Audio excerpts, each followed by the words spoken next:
13 pelaku pengeroyokan di Muncang telah ditetapkan sebagai tersangka.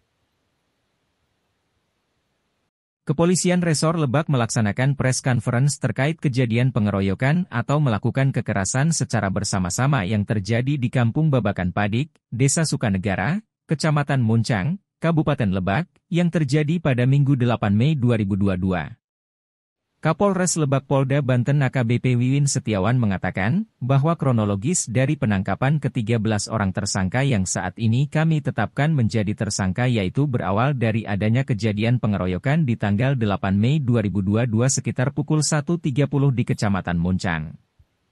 Wiwin menjelaskan, terjadinya pengeroyokan tersebut diawali dari adanya dugaan masyarakat bahwa korban adalah para pelaku pencurian hewan ternak. Karena, di beberapa waktu sebelum Lebaran banyak kejadian pencurian ternak yang menimpa masyarakat sekitar di daerah Kecamatan Muncang. Ia mengatakan, dengan seringnya kejadian pencurian ternak tersebut.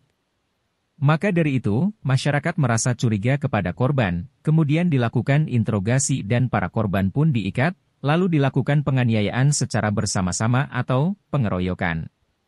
Ia mengungkapkan, setelah mendapat laporan dari Polsek Muncang, kami dari jajaran Polres Lebak dalam hal ini Satreskrim langsung turun ke TKP untuk melakukan pemeriksaan saksi-saksi dan mencari keterangan-keterangan dari sekitar TKP, sehingga kami dapat mengamankan 29 orang. Yang selanjutnya dibawa ke Polres Lebak untuk melakukan pemeriksaan. Setelah dilakukan pemeriksaan dan kami menetapkan 13 orang sebagai tersangka yang dalam hal ini memenuhi 2 alat bukti yang cukup. Adapun ke-13 orang tersangka tersebut yaitu AT, 23, AA, 30, DI, 29, AN, 28, DH, 24, DI, 32, FS, 35, SM, 21, SR, 23, IM, 20, TB, 21, SF, 18, dan AL, 18. Ia menambahkan, akibat kejadian pengeroyokan tersebut para korban pun mengalami luka-luka dan salah satu korban saat ini masih dirawat di RSUD Aji Darmo Rangkas Bitung dan korban yang lain sudah kembali setelah dilakukan perawatan. Pasal yang dikenakan kepada para tersangka yaitu Pasal 170 KUH Pidana dengan ancaman paling lama 5 tahun 6 bulan penjara. Wiwin pun mengimbau kepada masyarakat agar jangan pernah melakukan main hakim sendiri.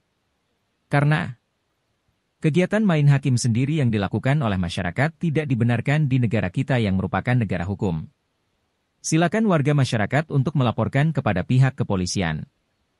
Apabila menemukan atau melihat adanya kecurigaan terhadap orang-orang asing yang datang di wilayahnya untuk segera melaporkan ke Polsek terdekat atau lapor ke Babin Kamtipmas. Sandi Banten News TV melaporkan dari Lebak, Banten.